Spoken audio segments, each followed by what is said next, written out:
2020 में 1 टन सरिया आता था 1,10,000 रुपए का। इस वक्त सरिये की कीमत 1 टन की है 3 लाख रुपए। आप अंदाजा लगाएं कि कंस्ट्रक्शन क्या खाक होगी। एक कंस्ट्रक्शन रुकने की वजह से 40 सनतें बंद होती हैं। अब वो से बोलेंगे यार तेरा कंस्ट्रक्शन का काम है, तुझे अपनी फिक्र पड़ी हुई है। मुझे अपनी फिक्र नहीं पड़ी हुई। पिछले जब गर्मियां खत्म हो रही थी, मैंने सोलर लगाने का प्रोग्राम बनाया कि मैं सोलर लगवाता हूँ। तो उस वक्त मैंने पूछा तो वो कहे थे 3 से 3.5 लाख रुपया लगेगा। मैंने बोला अभी सर्दियां आ गई हैं, अभी सर्दियों के बाद लगवाऊंगा। अभी जो मैंने पिछले हफ्ते पता किया तो वो कहे थे 9.5 लाख रुपया लगेगा। तो क्या हुआ, मैंने बोला नहीं लगवाता।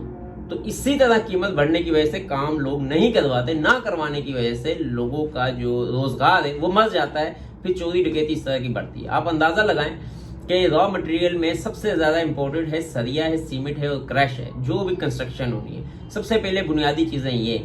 आप इंपोर्ट पे मुकम्मल तौर पे पाबंदी लगा दे, कीमतें आसमान की तरफ चली जाएंगी, लोग काम करना बंद कर देंगे। आपको डॉलर्स चाहिए, अगर तो डॉलर्स चाहिए तो उसके लिए आपको एक्सपोर्ट बढ़ाने की जरूरत है ना। इंपोर्ट बंद करने की जरूरत ही नहीं है। एक्सपोर्ट बनाएं। कोई चीज बना तो सकते ही नहीं, सब पागल बना सकते हैं। उस मुल्क चले गए, इस मुल्क चले गए, यहाँ चले गए, वहां चले गए, भीख मांग ली, उन्होंने दी नहीं। अब आपने इंपोर्ट भी बंद कर दिए। अब इंपोर्ट बंद होने की वजह से जो पाकिस्तानी करेंसी में काम होता था वो भी होना बंद हो गया। मैं सच बताऊं तो देखें, एक काम मैंने यहाँ पाकिस्तान में आके कारोबार शुरू किया, एक कारोबार मैंने अमेरिका में शुरू किया। अमेरिका में जो शुरू किया उसमें कम प्रॉब्लम्स है बनिस्बत के जो पाकिस्तान में किया हुआ है। हालांकि ये लोकल कारोबार, इसमें क्या प्रॉब्लम्स होनी चाहिए, नहीं होनी चाहिए। वहाँ यहाँ पे भी प्रॉब्लम्स है। तो आपको अगर गवर्नमेंट को डॉलर्स चाहिए तो एक्सपोर्ट बढ़ाएं। लोगों को पहले तो ये समझाएं कि बेईमानी नहीं करनी है, झूठ नहीं बोलना है, फ्रॉड नहीं करना है। मुझे पक्का यकीन है कि गवर्नमेंट एक्सपोर्ट के लिए कोई सहूलियात बना ही देंगी, जो कि नहीं बननी है। बना भी देगी ना तो ये पाकिस्तानी इतने फ्रॉड करेंगे कि लोग हमसे माल ही नहीं लेंगे, चाह कर भी नहीं लेंगे। वो क्वालिटी नहीं बना सकते, वो जो लोग एक्सेप्ट करते हैं। जो हम बाहर से क्यों, ये जितना सेंट्री का सामान है, जितना गाड़ियों का सामान है, कितना क्यों बाहर से मंगवाते हैं। पाकिस्तान इस क्वालिटी की बना ही नहीं सकता है। अगर बनाएगा, बाहर भेजेगा, वो हमें वापस भेज देंगे। पकड़ो ये क्या बकवास भेज दी है।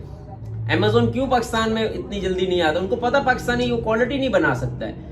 तो मेरे भाई पहले तो अवाम को ये गाइड करना होगा कि जो आपने एक्सपोर्ट करना है उसकी क्वालिटी दुनिया के साथ मुकाबला करनी चाहिए। फिर उसके बाद हमें तरगीब देनी चाहिए कि हम एक्सपोर्ट करेंगे तो डॉलर्स आएंगे। ऐसा नहीं है कि इंपोर्ट भी बंद कर दी, एक्सपोर्ट हो रही नहीं है, महंगाई आसमान की तरफ जा रही है। मैं बड़ा मैशतदान नहीं हूँ, मगर मुझे इतना पता है कि एक घर बनता है उसमें ब्रिक्स, क्रैश, सीमेंट, स्टील, लकड़ी, सेंट्री, टाइल, बॉन्ड, इस तरह का बहुत सा सामान मटेरियल ऐसा तकरीबन 40 से ज्यादा संतें काम करना शुरू हो जाती हैं। लेबर्स लगती है, कैरिज लगता है, मतलब ट्रांसपोर्ट चलती है बहुत ज्यादा मुकम्मल तौर पे। अब जिस बंदे ने 2020 में कॉन्ट्रैक्ट किया होगा कि भाई 5 साल का प्रोजेक्ट है, अभी 1,10,000 को सरिया है तो बहुत मैक्सिमम 1,60,000 तक चला जाएगा। मुझसे बड़े बिल्डर्स आके पूछते हैं भाई मैंने 6 महीने का या 1 साल का प्रोजेक्ट है, अभी क्या कीमत है, साल तक क्या हो जाएगी।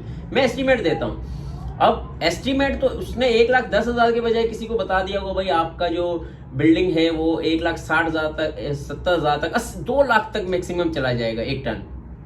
अब 1 लाख रुपया बिल्डर अपनी जेब से थोड़ी डालेगा, लेबर भी महंगी हो गई, हर चीज महंगी हो गई। अब इस वजह से सारी कंस्ट्रक्शन रुक गई। अब सारी कंस्ट्रक्शन रुकने का मतलब है कि पूरा मुल्क जो है ना बिल्कुल बंद हो गया, रुक गया है। आप अंदाजा नहीं लगा सकते कि ये कंस्ट्रक्शन में कितनी ज्यादा लेबर, कितना मुल्क का पहिया चलता है। एक कंस्ट्रक्शन, दूसरा एक्सपोर्ट, ये 2 चीजें अगर रुक जाएं तो मुल्क का सत्यानाश। चाहे जितनी मर्जी ये करप्शन ना करें, कुछ भी ना करें, तब भी मुल्क नहीं चलेगा। कंस्ट्रक्शन चलती रहे और एक्सपोर्ट चलती रहे। जितनी मर्जी करप्शन करें, जो मर्जी करें, जो कि करनी नहीं चाहिए, मैं बता रहा हूं, पैसा खत्म नहीं होगा।